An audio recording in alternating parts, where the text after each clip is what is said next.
Elder Scrolls 4 Oblivion walkthrough for nextgenwalkthroughs.com. Alright, it's snowing in Oblivion.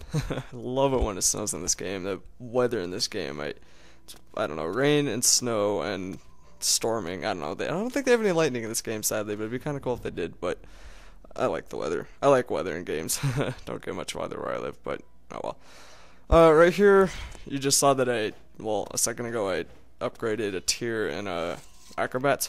That'll happen when every 25 levels it'll pop up and tell you that. And right here you need to talk to Joffrey to start the Bruma Gate quest. Now the Bruma Gate, as soon as you finish it, it'll open up the Aid for Bruma quest, or Allies for Bruma, something like that. I think it's Allies. And it's where you have to go to every city and ask them for help. Now, two cities, one city, the Imperial city that they ask you to go to, he won't send you any help because he can't, because apparently all his troops, the Chancellor's troops, are all spread across Oblivion, so he won't help you. And then Kvatch is easy, and the rest of them, Anvil, Bruma, Shaden Hall, and Leowin, and Bravil, and Coral, I don't know, I might have missed one there, but Skingrad, you have to do gates. You have to ask the Chancellor for help, then you have to close the gates outside the city, and they'll send you help once you close the gate. Now, the Allies for Bruma is completely, optional. You do not have to do it whatsoever, but if you're playing on harder difficulties, you're going to want to do it.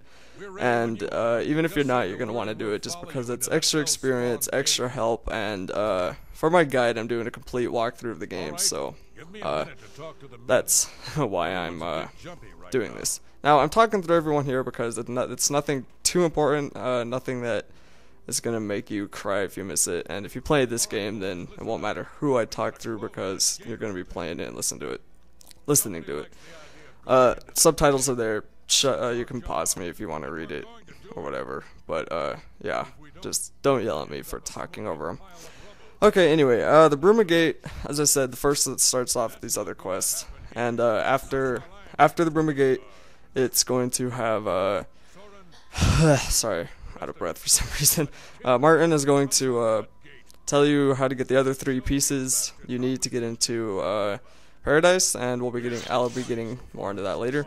And then, yeah, that's pretty much it. I'm gonna talk a little bit more through this video, but there isn't too much else to talk about. But right here, you start out with a bunch of allies to help you through this gate, and 2 stay outside of the gate, and 3, the captain and 2 other people go in with you, I think. And when they do that, the people that aren't the captain, they usually die, and I've never been able to keep them alive, so you don't have to worry about that. The captain cannot die. He will get knocked unconscious, then wake up, then help you again, and he just cannot die. He can be a pretty good distraction if you want to use him that way. Try not to hit him, and try and let your guys do most of the work at first, and then kill anyone that is behind. And for some reason right here they always regroup back at the gate when you kill the first set of enemies. I'm not really sure why, but they do, so you know, let them do that, move on. Anyway, this one, getting to the gate, it's pretty easy. It's just a bunch of pathways, and it's like the first Oblivion Gate for Kvatch. The rest of the Oblivion Gates, though, the rest of the Oblivion Gates are going to need, for Allies for Bruma, you're going to have to go through certain puzzles to get to those for some of them, and some of them you just have to go through a maze pretty much to get to them. Even though nothing in Oblivion is really a maze, even though if you might think it is, nothing really is. It just there might be tons of different ways to get there, but every other way has a dead end, and it's kind of like forks in the road with dead end. It isn't really a maze in Oblivion, but if you want to call it a maze, you can.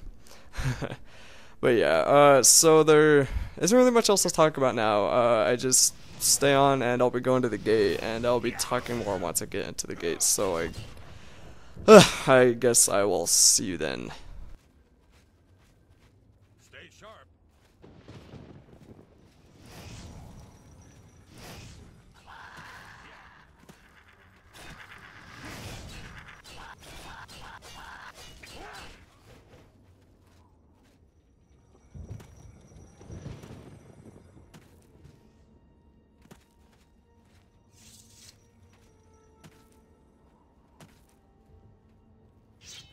comes another one.